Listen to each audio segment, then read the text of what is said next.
सभी का हार्दिक स्वागत है। जो स्टूडेंट्स मेरे चैनल को देख रहे हैं वो अपने मित्रों को शेयर करें और उनसे सब्सक्राइब कराएं ताकि आप नए नए वीडियो आपको मिलते रहें और अपने दोस्तों को मिलते रहें। इसके अलावा आज हम सीखने जा रहे हैं मॉडल।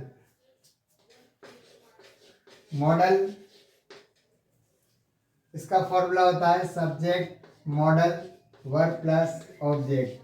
ये एक्टिव वॉइस का फॉर्मूला है और यदि पैसिव वॉइस में इसका प्रयोग करना हो तो मॉडल प्लस डी वर्ब की third form in passive voice. Model का प्रयोग कब किया जाता है तो मॉडल अलग अलग तरह की होती है और ये जब वर्ब के पहले लग जाती है तो ये हमें संभावना, योग्यता, कर्तव्य, ऐसे कई कंडीशनों की जानकारी देती है कि कौन सी वर्ब में क्या छुपा हुआ है। संभावना छुप रही है, कौन से वर्ब में योग्यता छुप रही है, कौन से में कर्तव्य छुप रहा है। तो इन सब मॉडलों को हम अलग अलग पढ़ेंगे और किस मॉडल में क्या छुपा हुआ है और वो कैसे बोली जाती है, ये सब अभी सीखेंगे। तो सबसे पहले मॉडल में हम सीखेंगे कैन और इसकी सेकंड फॉर्म होती है कुड। इसका हिंदी अर्थ होता है सकता और इसका हिंदी अर्थ होता है सका। अब इसका प्रयोग कहाँ कहाँ किया जाता है? सबसे पहले शारीरिक। अब शारीरिक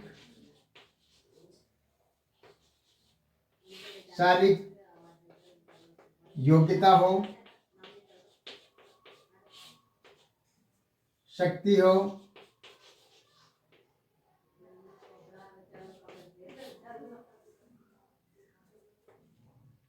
शारीरिक योग्यता हो, शक्ति हो, क्षमता हो, सब शरीर से संबंधित योग्यता को एबिलिटी कहते हैं, शक्ति को पावर कहते हैं, क्षमता को कैपेसिटी कहते हैं। तो अब ये शारीरिक और मानसिक दोनों हो सकती है, मानसिक दोनों हो सकती है और उसके लिए हम कैन और सेकंड फॉर्म में हो मतलब पास्ट में कुड का प्रयोग करेंगे। दूसरा है इसमें अनौपचारिक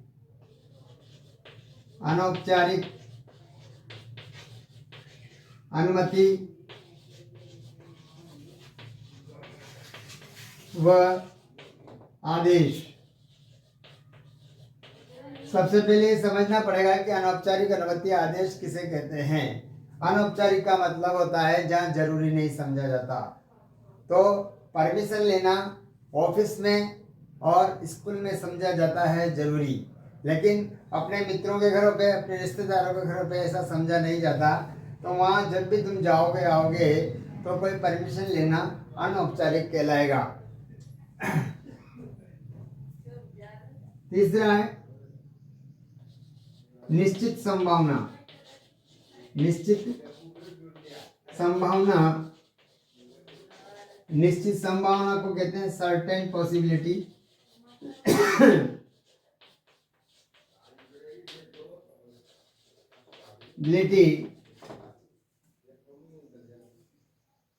तो ये कैन और कुड का प्रयोग किया जाता है और किस किस के लिए किया जाता है। तो अभी अपन ने कैन के बारे में पढ़ा था। अब कैन का हम देखेंगे कि कैसे इसके उदाहरण किए जाते हैं और परीक्षा में कैसे आता है कैन। परीक्षा में इसका दो प्रकार से आता है उदाहरण, जैसे ही लिफ्ट दिस बॉक्स।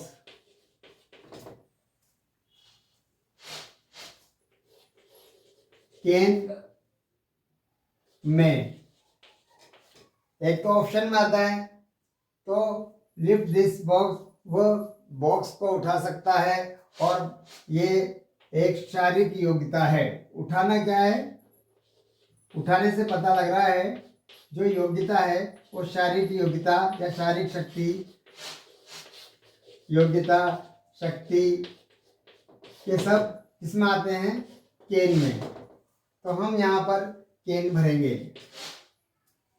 दूसरा, ही सॉल्व दिस क्वेश्चन, वो इस प्रश्न का हल कर सकता है। तो यहाँ पर भी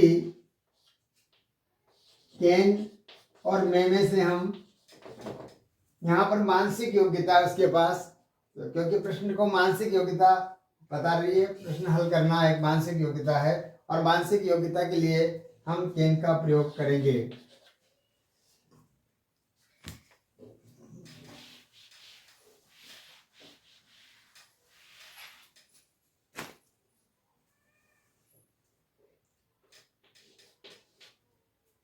He,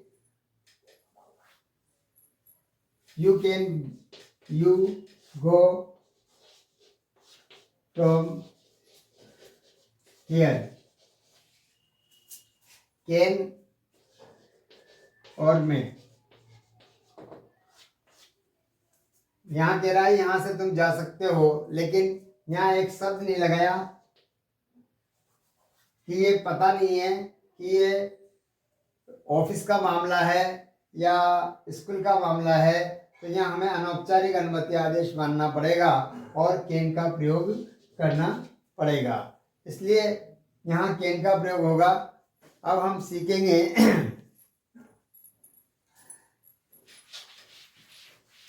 निश्चित संभावना।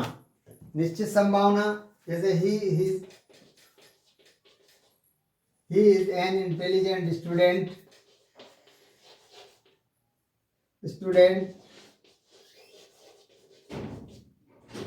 he pass in the examination,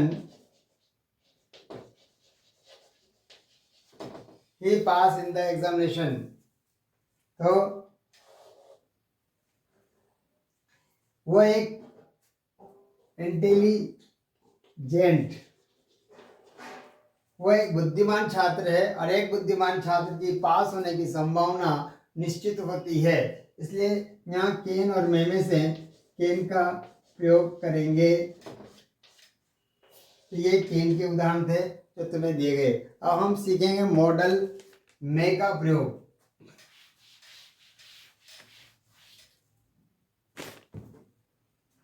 में और इसकी सेकंड फॉर्म माइट होती है,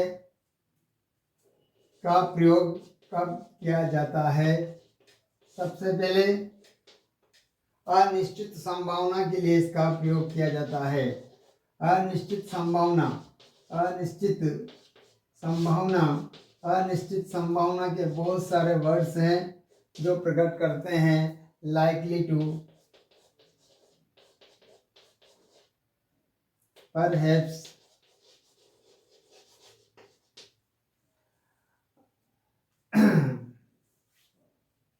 likely to, perhaps, possible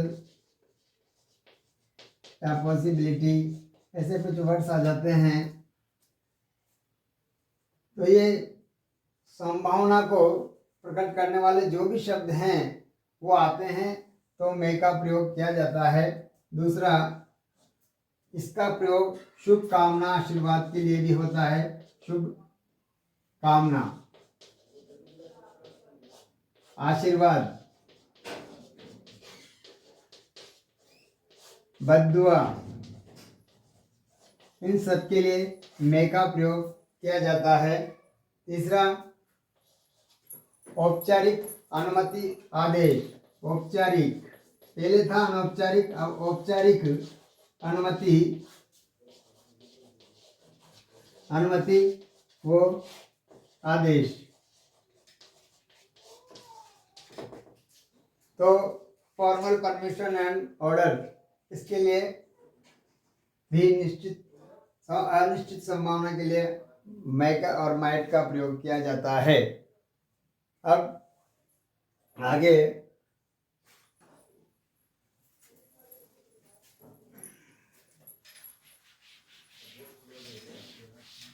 हम इसके उदाहरण सीखेंगे। सबसे पहला, इट रेन टुडे। ये हर परीक्षा में रेन वाला जरूर आता है और रेन हमेशा अनिश्चित संभावना होती है। में और कैन का प्रयोग ऑप्शन में आ जाए तो हमें मे का ही प्रयोग करना है। दूसरा, कभी कभी हम परमिशन लेते हैं तो क्या बोलते हैं, आई कम इन सर। ये सर शब्द है, ये प्रकट करता है कि ये जो परमिशन मांगी है वो औपचारिक है, फॉर्मल है, इसलिए यहाँ पर मे का प्रयोग किया जाएगा।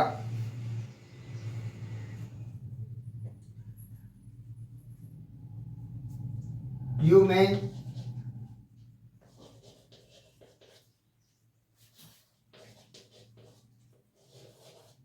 succeed in this examination.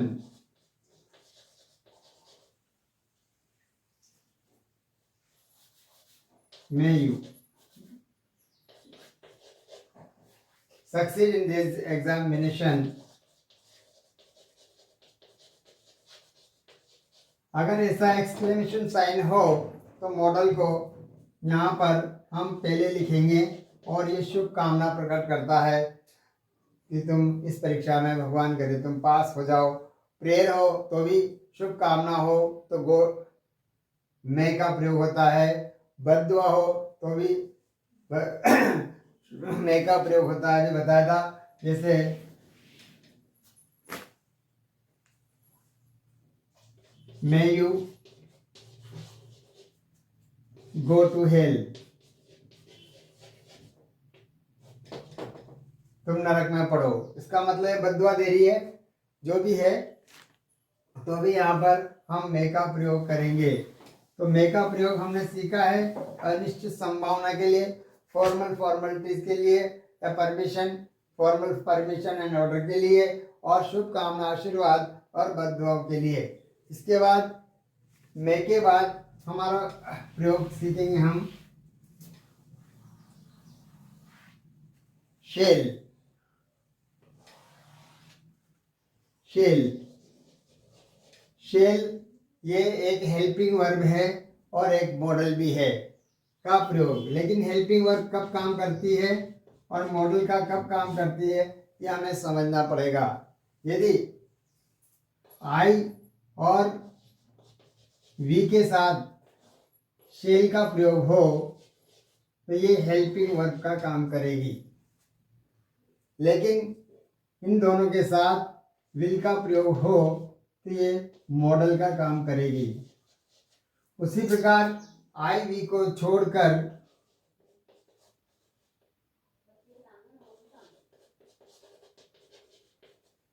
अन्य सब्जेक्ट के साथ अगर विल हो तो हेल्पिंग वर्ब का काम करेगी और शेल हो तो मॉडल का काम करेगी। तो हमें क्या पता लगा कि आई वी के साथ सेल हो तो हेल्पिंग वर्ब, आई वी के साथ विल हो तो मॉडल, और इन दोनों को छोड़कर विल हो तो हेल्पिंग वर्ब और सेल हो तो मॉडल का प्रयोग होगा। अब इसका प्रयोग कब किया जाता है, इसका प्रयोग डिटर्मिनेशन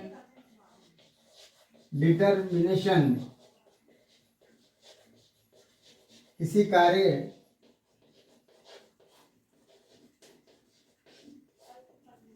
में किसी कार्य को निश्चित रूप से करने के लिए, निश्चित रूप से करने के लिए इसका प्रयोग किया जाता है, करने के लिए। दूसरा इसका प्रयोग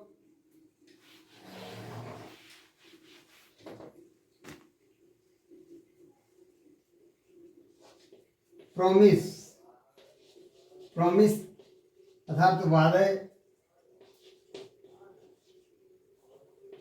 वादा करने के लिए भी किया जाता है। तीसरा इसका प्रयोग थ्रेटनिंग अर्थात धमकी देने के लिए भी इसका प्रयोग किया जाता है। जैसे एक दो उदाहरण कर देते हैं हम।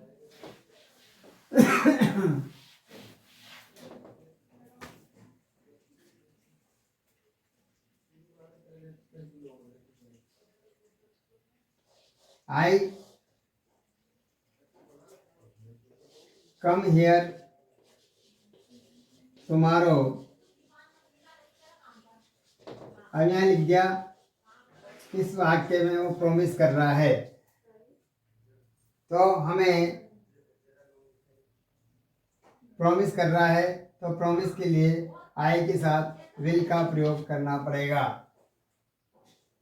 अब वो यहाँ कहते थ्रेटनिंग दे रहा है तो भी विल का प्रयोग करना पड़ेगा।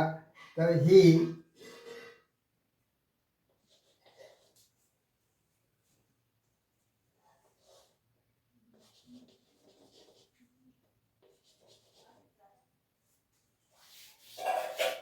is sure he become a doctor। उसे पक्का विश्वास है कि वो डॉक्टर बनेगा, तो यहाँ आना चाहिए विल, तो हेल्पिंग वर्ब बन जाएगी, लेकिन यहाँ शेल का प्रयोग करेंगे जब ही मॉडल बनेगी। तो ये मॉडल का प्रयोग था शेल का। अब इसी के साथ इसका उल्टा नियम हो जाता है विल।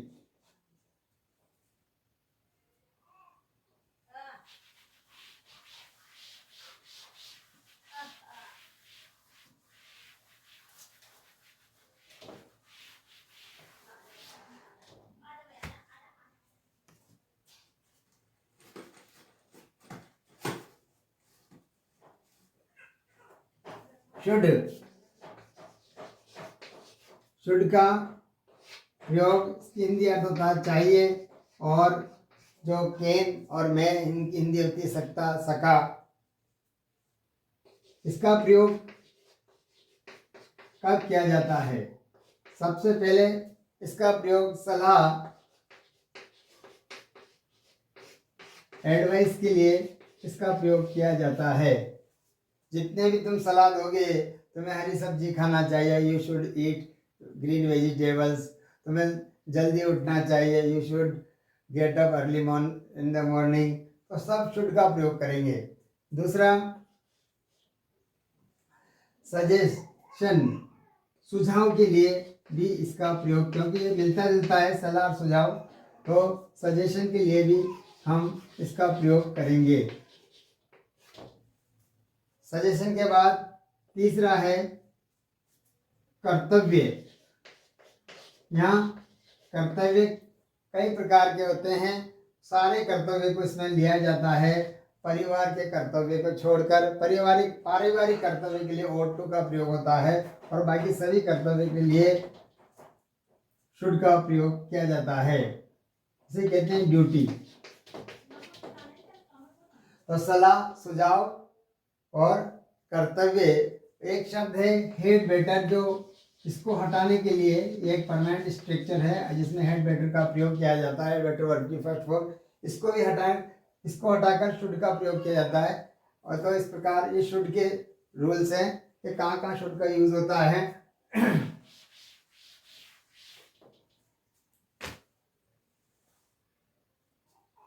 अब हम एक एक करके सभी के एग्जाम्पल लेंगे। सबसे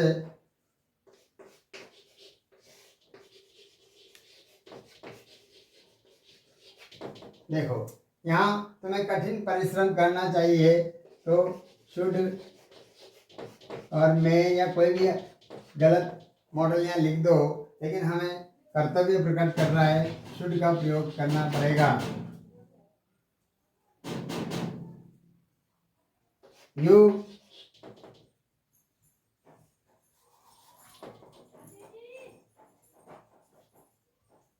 शुड वर्क हार्ड, ये सलाह है।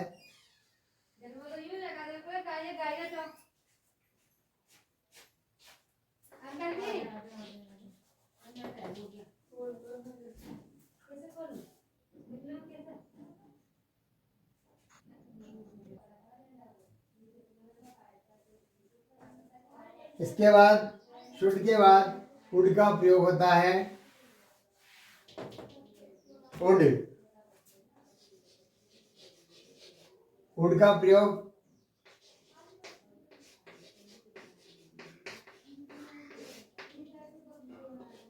पोलाइट रिक्वेस्ट के लिए होता है।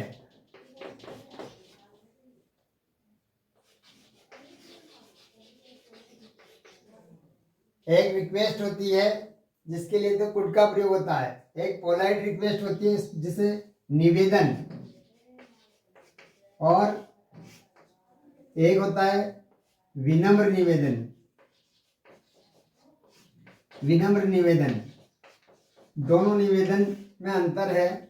तो यहाँ पर पोलाइट रिक्वेस्ट का प्रयोग होता है, तब ये वुड का प्रयोग होगा। दूसरा पास्ट हैबिट। पास्ट हैबिट जैसे वो खाना खाया करता था, देर से आया करता था, ये पास्ट हैबिट में वाक्य आते हैं और इसके लिए यूज टू का प्रयोग होता है, और उसको हटाने के लिए भी उसको स्थान पर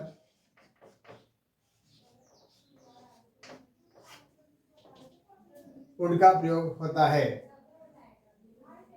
तो would you give me your pen, ये इसका एग्जाम्पल है।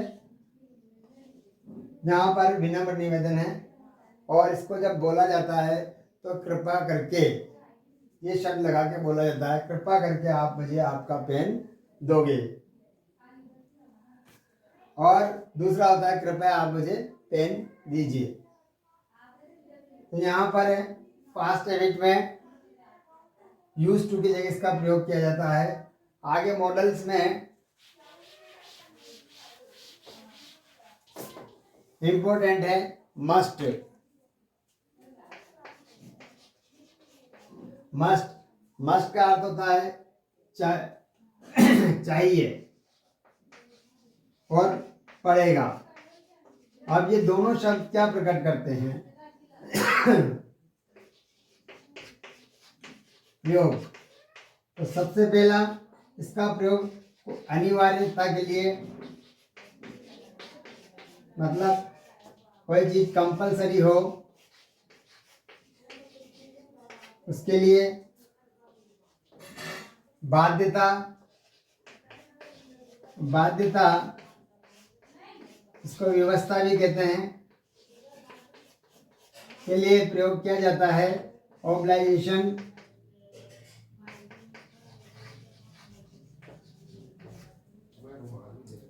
तीसरा निषेध,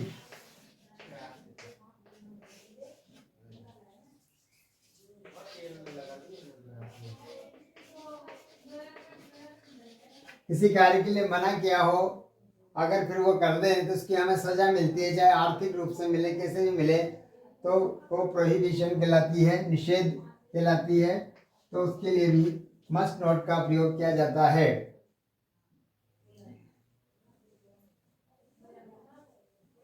अनिवार्यता, बाध्यता, निषेध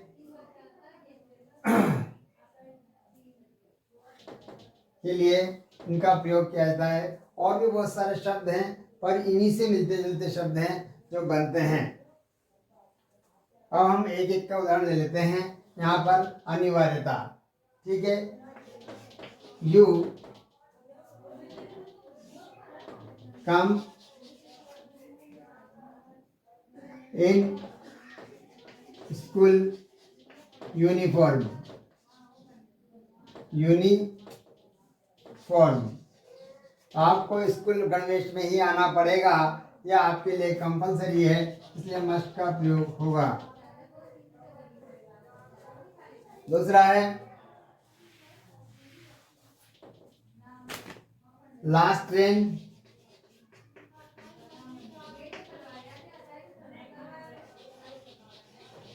head has left from here, यहाँ से आखिरी ट्रेन जा चुकी है। You stay here in the night, अब आपको यहीं रात रुकना पड़ेगा। पड़ेगा क्या प्रकट कर रहा है? व्यवस्था, मतलब मस्ट।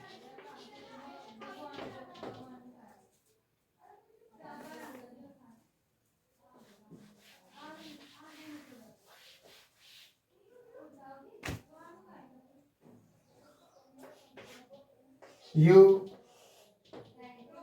नॉट पार्क हियर, देखो यहाँ कोई गाड़ी पार्क कर रहे हो, अगर उसने ऐसा नोट लगा रखा है कि तुम्हें यहाँ पार्क नहीं करना, यदि तुमने कर दी तो इसका अर्थ है तुम्हें कोई ना कोई सजा मिलेगी। यू मस्ट का ही प्रयोग होगा। तो इस प्रकार हमने देखा कि कंपलसरी, ऑब्लाइजेशन और प्रोविजन, इन सब के प्रयोग यहाँ सिखाए गए हैं। आगे भी इसमें मॉडल है, लेकिन जो क्लास 10 तक है वो मॉडल क्लास 10 तक के स्टूडेंट की मॉडल है, वो सभी सिखा दी गई है। और इनका यदि कोई चीज़ समझ नहीं आए हो, कोई एग्जाम्पल समझ नहीं आया हो, कोई रूल समझ नहीं आया हो, तो कमेंट्स में आप पूछ सकते हैं।